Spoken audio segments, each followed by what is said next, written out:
자, 오늘은 춘추시대에서 전국시대로 넘어가는 얘기, 그리고 이제 전국시대의 그 가장 대표적인 철학자라고 할 수 있는 장자, 이렇게 한번 얘기를 해봅시다. 지난번에 얘기했듯이 그 중원에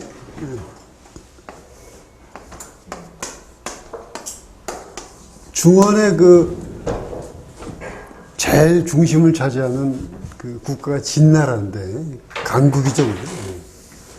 최대 강국인데, 진나라가 우리 그 한국 할 때 한자가 같죠, 그죠? 한위조. 이렇게 세 개로 쪼개지죠, 한위조.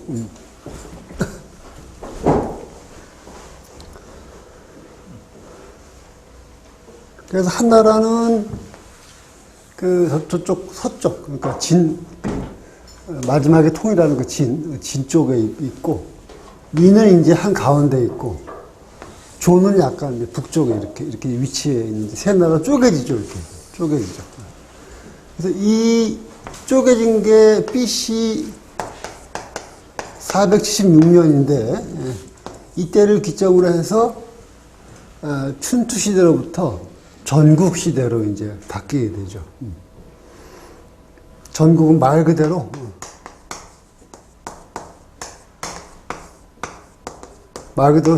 싸우는 나라들, 전쟁하는 나라들의 시대죠. 말 그대로, 그죠? 일본사에도 전국시대가 있어요. 센코쿠 지다이라고. 근데 일본에서 전국시대는 언제냐면, 에도 막부가 천하통일하기 그 직전에 한 100몇 년 정도, 그걸 이제, 그 유명한 거, 오다 노부나가니, 도요토미 히데요시, 도카와 이에야스, 다케다 신키 아주, 군웅할거 시대지, 그지? 그때로부터 이제, 지금도 제일 영화나 소설 많이 등장하는 시대죠, 이 시대가. 그걸 이제 센코쿠 지다이라는데, 중국사에서는 이제 이때부터가 전국시대고, 그래서 이 세 나라가 가운데 이렇게 있고, 동쪽에 뭐가 있습니까? 동쪽에 제가 있죠, 강국 제가 있고, 밑에 이제 공자의 노가 있지만, 그 다음에 이쪽 서방에 뭐가 있습니까? 마지막에 이제 천을 통한 진이 있고, 남방에 뭐가 있어요?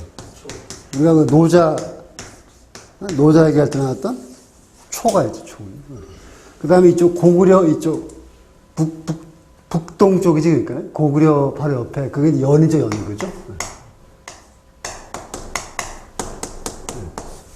우리나라 강개토대왕하고 맨날 싸웠던 후연, 이런 게. 우리나라 역사에 연나라가 많이 등장하죠, 그래가지고. 고구려 바로 옆이니까. 그래서 이게 이제 뭐냐면, 전국 칠웅이지. 전국 칠웅. 가운데 세 나라에다가, 동쪽에 제, 서쪽에 진, 남쪽에 초, 약간 비스듬히 해서 연, 이렇게. 전국 칠웅, 이렇게 되죠. 전국 칠웅. 그래가지고 이 치열하게 싸우다가 결국은 진나라가 BC 221년에 마침내 진시황이 천하를 통일하죠. 금방 망하지만.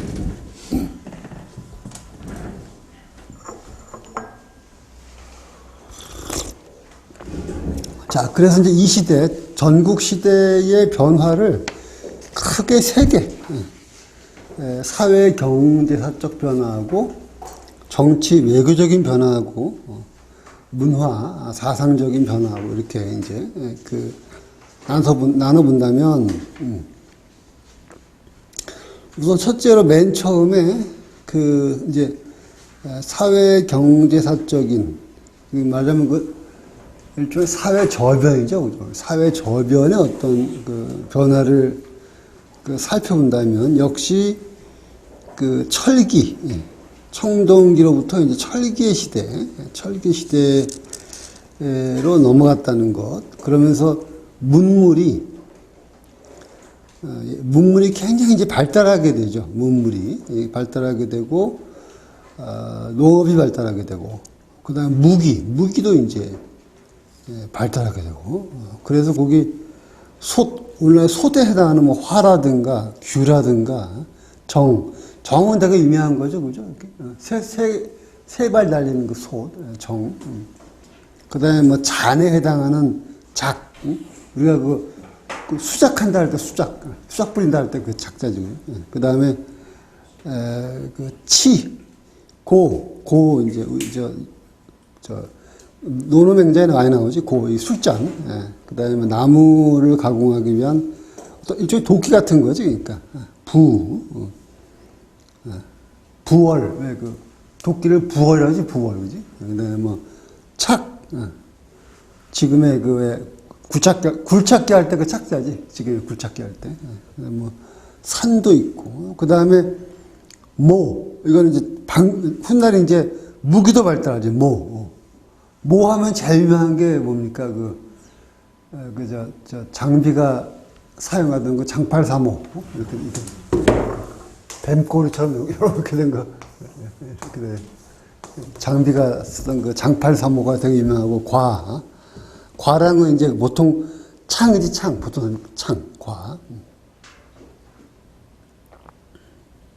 그 다음에 도하고 검은 어떻게 다르죠? 도는 이렇게 한쪽에만 날이 있는 거야. 그러니까 부엌칼 같은 건 도지, 도. 근데 이제 양날로 된 거 있지, 양날. 이거 이제 검이지, 검. 그건 이제 방천화극, 제일 유명한 게 그 여포가 쓰던 그 방천화극이야. 이렇게 해가지고, 이렇게 창이 되고, 요 위에, 요렇게 하나가 더 얹어있지, 이렇게. 자, 방천화극이라고, 여포가 쓰던 그 검, 그게 유명하죠, 그죠? 그래서 이런 청동기와 철기, 이제 이런 것들이 이제 막 발달하고, 특히 이제 청동기로부터 철기로 이렇게 이행하면서, 이제 여러 가지 야금술도 발달하고, 호미, 낫, 가래 같은 거, 톱, 송곳, 이런 게 이제 만들어지면서, 마르크스 말로 하면 이제 생산력이 아주 대규모로 발달하게 되죠. 그죠? 그러면서 농업이 자연히 발달을 하게 되고, 농업이 발달해가지고 잉여 가치가 많아지면은 상업이 발달하죠. 그죠? 그러니까 먹고 살 만큼만 딱 하면 이제 상업이 발달하지 않는데, 먹고 사는 것보다 조금 더 남게 되면은 다 자연히 그걸 유통하게 되고, 그러다 보면 이제 상공업이 발달하게 되겠죠. 그죠? 그러면서 나타난 현상 중에 하나가 중요한 현상인데, 이게 상당히 중요한데, 도시의 그 상공업자들의 발언권이 세지게 된 거예요. 그러니까.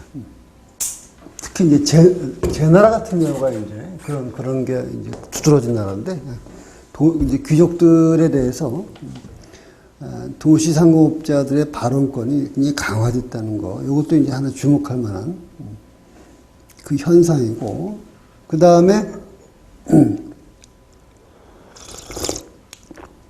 상업이 발달하면 또 뭐가 발달하죠? 자연스럽게? 화폐가 발달하겠지, 화폐, 그죠? 화폐라고 하는 거는 철학적으로 표현하면은 등질화지, 등질화. 호모제나이제이션.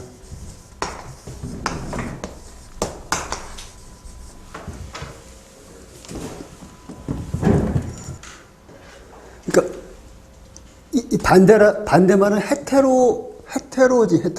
헤테로지니어스의 반대가 호모지니어스인데, 이 책하고 이 컵은 모양으로 보나, 색깔로 보나, 이거 단단한 걸로 보나, 효용으로 보나, 모든 것에서 다르지, 그지? 그럼 예를 들어서 이게 10,000원이고 10,000원이면은 똑같은 거지, 화폐로는, 그지? 모든 걸 다 호모제나이제이션, 이렇게 동질화 또는 등질화 해버리기 때문에, 그렇기 때문에, 말하자면은, 정치적으로 천하통일이 있기 전에 이미 경제적인 천하통일이 진행이 된 거죠. 그러니까 외면적으로, 공식적으로 천하통일이 이루어지기 전에 이미 물밑에서는 어떤 경제적인 어떤 통일이 진행이 되고 있는 거예요. 우리가 지금 이게 그냥, 이거 우리가 보통 중국이라고 부르는데, 중국. 사실 그거는 어찌 보면 잘못된 표현이에요. 이때는 중국이라는 건 없어, 이상해. 그냥 초나라가 있고 진나라가 있고 연나라가 있는 거지. 중국이라는 건 없어, 이 세상에. 진나라 통일된 다음에는 그때도 중국이 있냐 없냐라는 건 논쟁거리가 될 수 있어요. 과연 그게 오늘날에 우리가 중국이라고 하는 거를 뒤로 이렇게 쏴가지고, 뒤로 쏴서, 이게 중국이다라고 과연 얘기할 수 있는가. 우리 식으로 말하면 우리가 지금 이 한반도에서 한국이라는 나라로 살고 있다고 해가지고, 옛날에 고구려 백제 신라가 그게 우리 한국사냐. 물론 다 그렇게 생각하고 있죠. 근데 사실 그게 간단한 문제가 아니에요. 그게 간단한 문제가 아니에요. 그 시대 사람들이 고구려 사람하고 백제 사람이 과연 우리는 한민족이라고 했을까? 과연. 말이 그렇게 잘 통했을까? 과연 이 언어가. 그건 사실 우리가 그렇게 생각하는 거지, 우리가. 만만한 문제가 아니에요. 마찬가지로 이때는 중국이라는 존재는 없는 거예요, 기본적으로. 그냥 초나라가 있고 전제나라가 있는 거지, 그지? 그래서 사실은 그런 중국이란 말 쓰는 것도 사실 굉장히 아주 미묘한 문제인데, 어쨌든 간에, 이 시대에 들어오면은 이제 적어도 우리가 지금 중국의 중심부라고 부르는 그 덩어리, 이쪽 만주 빼고, 티베트 빼고, 여기는 어느 정도 이제 이렇게 서서히 이제 그 경계가 허물어지는 거지, 이렇게. 말도 그렇고, 뭐, 이렇게 다. 그리고 그런 어떤 물밑에서 이루어진 천하통일의 중요한 매개 중에 하나가 뭐냐면 화폐예요, 화폐.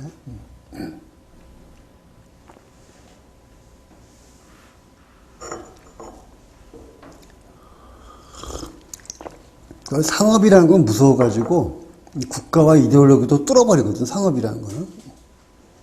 우리가 아주 살벌한 냉전시대, 그때도 이 물밑에서는 뭐 소련하고 이렇게 왔다 갔다 하고 그랬어요.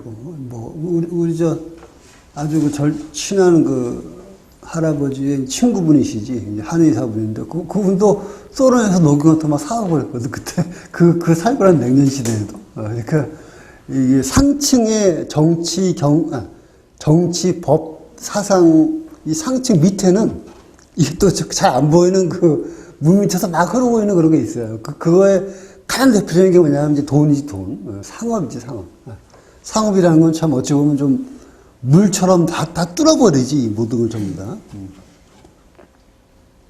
그래서, 우리가 이렇게 공식적인 통일 이전에 이런 어떤 경제적인 통일이 진행이 되고 있었다라는 것도 한번 짚어볼 수가 있고,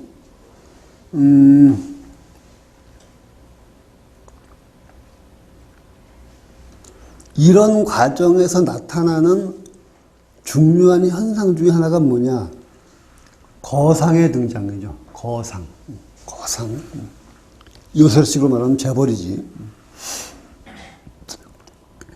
그 중에서 가장 유명한 사람이 누굽니까? 바로 진샹의 아버지인 여불이죠. 여불이. 공식적으로는 아버지가 아니지만 실제는 아버지지.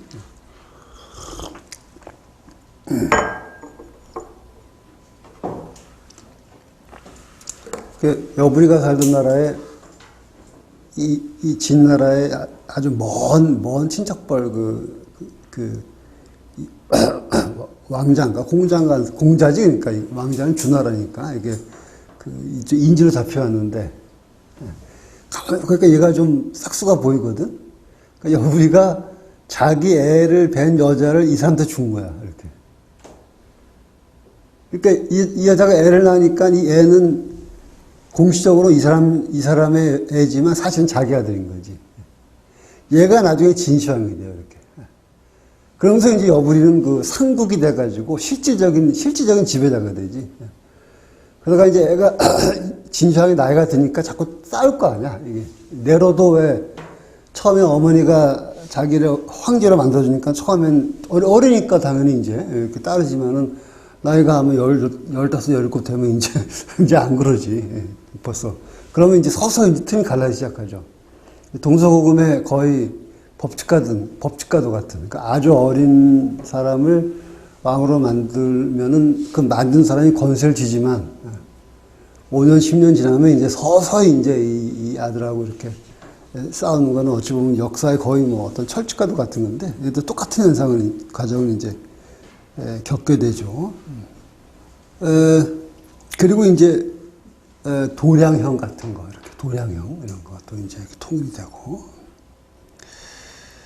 그리고 이제 도시가 대규모화되죠. 도시 건축 수립 발달하면서 이제 대규모화되고, 그 다음에 이 전쟁 규모가 엄청 커져요. 이렇게 10배, 심지어 100배 단위로. 춘추 시대의 전쟁의 단위는 수천 명이었거든, 이렇게. 그러니까 1000명 넘어가면 대군이지, 그건. 대군. 근데 이제 그게 어느덧 10,000명이 되고, 전국 시대 말기가 되면은 거의 막 10만 명이 되는 거지, 이제 이렇게. 그래서 몇십만 명이 동원되는 그런 거대한 전쟁 이제 규모화되고, 그 다음에 공성전. 옛날에는 그러니까 성을 이렇게 져놓으면은 이 밖에 있는 인간의 힘으로 이 성을 부실 수가 없어요. 이게 뭐 이쪽 바깥 사람이 한 100배 정도 되면 모르겠어. 여기 성에 한 1000명인데 여기 한 10만 명이 있다. 그러면 혹시 모르겠는데, 이때 기술로는 이 성을 뚫을 수가 없어요. 기술로는. 근데 이때가 되면 이제 기술이 발달해. 활, 그 다음에 돌 쏘는 거 있지, 돌. 뭐라 그러지? 투석기. 그 다음에 뭐, 사다리라든가. 그 다음에 뭐니 해도 이 인구, 그러니까. 공격하는 인구가, 커지면서 이제 우리가 옛날 다룬 영화 보면 항상 등장하는 게 공성전이잖아. 이제 그 공성전이 시작이 돼. 지금 이때가 이제 공성전이 시작되는 해요, 이때가. 그러면서 건축은 건축대로 발달하고, 이 인류 역사의 가장 아이러니가 뭡니까, 전쟁을 통해서 과학기술 발달하는 거잖아요, 그죠? 이게 이제 시작인데, 어찌 보면. 그래서 이제 굉장히 어떤 거대한, 뭐라 그럴까, 규모가 이제 도래하게 되고, 그다음에 둔전 얘기 뭐 나중에 될 것 같고. 그다음에 각주 4번 있는 페이지로 넘어가서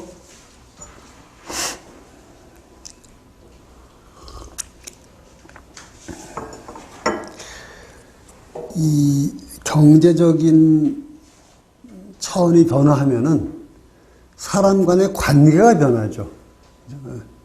경제적인 차원이 변하면 항상 사람 간의 관계가 변하게 되는데, 이때 두드러진 것 중에 하나가 전에 내가 한번 얘기한 것 같은데, 이 국인과 야인이 구분됐다고 그랬죠, 그죠? 국인과 야인이. 국인은 성 안에 거주하면서 국가의 중심을 이루는, 꼭 다 귀족은 아니지만 하여튼 상층 계층이고, 야인은 성 바깥에서 농사를 짓는 사람들이죠. 그러니까 어찌 보면은 춘추시대까지 역사는 야인은 그냥 이렇게 배제되는 역사예요. 야인은 아무 의미가 없어요, 역사에. 모든 역사는 국인들 사이의 역사지, 야인은 그냥 농사 지어서 생산물을 만드는 거, 그 이상의 어떤 의미도 가지지 못하는 이제 그런 계층이죠. 이제 전국 시대가 되면 어떤 현상이 벌어지느냐. 전쟁에 이기려고 하면은 군사를 늘려야 될 거 아니야. 그치? 그러니까 어떤 현상이 벌어지냐면 야인이 전부 다 국군으로 편입이 돼. 군사로 전부 다 이렇게. 그래서 농사 짓는 사람과 전쟁한 사람의 구분이 없어지고, 농사와 전쟁의 일치가 이제 이루어지게 되죠. 이른바 뭐라 그럽니까? 병농일치지. 병농일치가 이제 이루어지게 되죠. 그러면서 이 농사 짓는 사람들도 이 전쟁터에 그냥 전부 다 이제 그 다음에 동원되는, 휩싸여서 동원되는 그런 시대가 등장하게 되고, 농촌 공동체들이 와야 되어버리죠, 이제. 농촌 공동체가 옛날에는 끈끈한 가족애로 이렇게 뭉쳤었는데, 이제는 뭐 형도 끌려가고, 뭐 동생도 끌려가고, 뭐 하니까 해체가 돼버려, 이게. 그래서 혈연적, 지연적 연대성이 무너지는 어떤 그런 거대한 어떤 변화가 이제 도래하게 되죠. 이런 변화를 의식적으로 고도로 일으킴으로써 군사력을 강화한 게 이 진이에요, 진. 진의 그 상앙이라는 사람인데, 상앙과 이사가 말하자면 모든 인간을 이 군도로 만들고, 모든 인간으로부터 최대한의 그 에너지를 짜내는 그 시스템을 만들죠. 아주 그야말로 정말 잔혹한 어떤 거대한 기계, 파이팅 머신을 이렇게 만들죠. 이 시대, 특히 진나라를 보면은 인간으로 태어나서 산다는 그 의미가 참 뭐라고 해야 되나. 하여튼 우리가 보통 뭐 현대인들도 이제 메타포릭하게 우리 기계의 부품에 불과 이런 말을 많이 하지만, 그 상당히 메타포고. 근데 이거는 메타포가 아니라 진짜, 말 그대로 진짜 그 부품이 되는 거예요. 말 그대로 이렇게. 모든 인간이 다 군대에 편입돼가지고 몇 군단 딱딱딱 배정되고, 삶의 어떤 뭐라고 표현되나? 삶의 뭐 무슨 여백이 없어요. 완벽하게 정해진 거고, 그거 일탈하면 죽는 거지 뭐. 일탈 성공하지 못하면 죽는 거예요. 그러니까 인류 역사에서 그 한 개인의 존재가 그 개인성이 완전히 박탈되고 정말 문자 그대로의 의미에서 어떤 거대한 기계의 일부가 되는 시대가 이렇게 있는데, 가장 전형적인 시대 중에 하나가 이 전두국 말기 진나라예요. 진나라. 이때는 정말 아주 뭐 몸서리가 쳐질 정도로 잔혹한 그런 어떤 그 파이팅 머신으로 전부 다 바꿔버린 거지. 로봇으로. 파이팅 로봇으로 바꿔버린 거지. 그리고 이제 이 시대를 이끈 사람들은, 주인공들은 사계층, 공자만 하더라도 사실은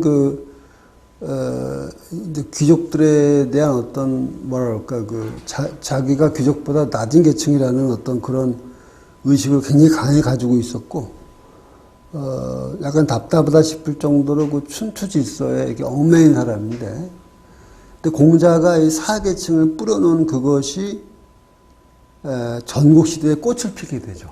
정시대에. 그래서 공자의 제자들을 비롯한 이런 그 사계층들은 이제, 뭐랄까, 지식이나 그 판단력, 지식, 통찰, 이걸 가지고 시대를 이끌어가게 되죠. 역사상 이 시대만큼 이른바 우리 시대의 지식인하고 좀 컨셉이 좀 다르겠지만, 하여튼 간에, 몸값이 높은 적은 거의 없었다 그러죠. 그죠? 추연 같은 사람은, 추연이 온다 그러면 왕이 나가서 길을 쓸어요. 이렇게, 뭐라고, 길을 이렇게. 그 정도로 이제, 대접받는데, 그 대접받는 이유가 뭐냐 하면, 전쟁이라는 게, 단순하게 생각하면 군사가 많으면 물론 당연히 유리하지. 말할 필요 없는데, 10만을 가져도 1만한테 질 수가 있거든요. 작전 잘못 쓰면은. 작전을 잘못 쓰면은 10만도 1만한테 패퇴할 수가 있어요. 얼마든지 패퇴해요. 그래서 책사, 그러니까 작전 짜는 사람, 제갈량 같은 사람은 책사라고 그러죠. 책사의 머리가 10만 병사 해당한다고, 근데 그건 과정이 아니고, 진짜로 그 작전 하나에 따라 좀 완전히 막 승패가 갈려버리기 때문에, 그리고 이제 꼭 전쟁이 아니라 하더라도 국가의 경영이라든가, 이런 노하우가 안 쌓여 있는 거지, 이렇게. 예를 들어서, 뭐 어떤 예를 들까? 예를 들어서 뭐, 어떤 기계들이 우리가 이렇게 많은데, 매뉴얼이 없다 생각해봐. 매뉴얼이 없어. 내가 핸드폰은 다 보급이 됐는데 매뉴얼이 없어. 어떻게 하는지를 몰라. 그럼 그 시대에 이 이 매뉴얼을 잘 아는 사람이 몸값이 얼마나 비쌀까 한번 생각해 보세요. 근데 국가라든가 우리는 지금 국가, 전쟁, 뭐 법 이런 거를 당연히 생각하잖아. 법이 국가 전쟁이 있는데 이 시대는 그런 게 형성될 때거든. 그런 개념이 그런 식의 삶의 방식이 처음 등장할 때예요. 그러니까 그런 개념이 없어 사람들이. 있다 하더라도 이 귀족들이 무능해서 그거를 제대로 할 사람도 없고 그 시대에 이런 미리 그걸 터득한 그 지식인들의 이 말 한마디가 말 국사를 좌우하는 거지. 그러니까 이때 지식인을 존경한 거는 무슨 뭐 요새로 말하면 뭐 과학적 발견에서 존경한 그런 게 아니고 철학자에서 훈련해서 존경하는 게 아니고 그게 아닙니다. 그래서 지식인을 존경하는 게 아니라 그 사람의 책략 하나가 국가를 운명을 좌우하기 때문에 그러니까 존경을 하는 거지. 아주 현실적인 의미에서.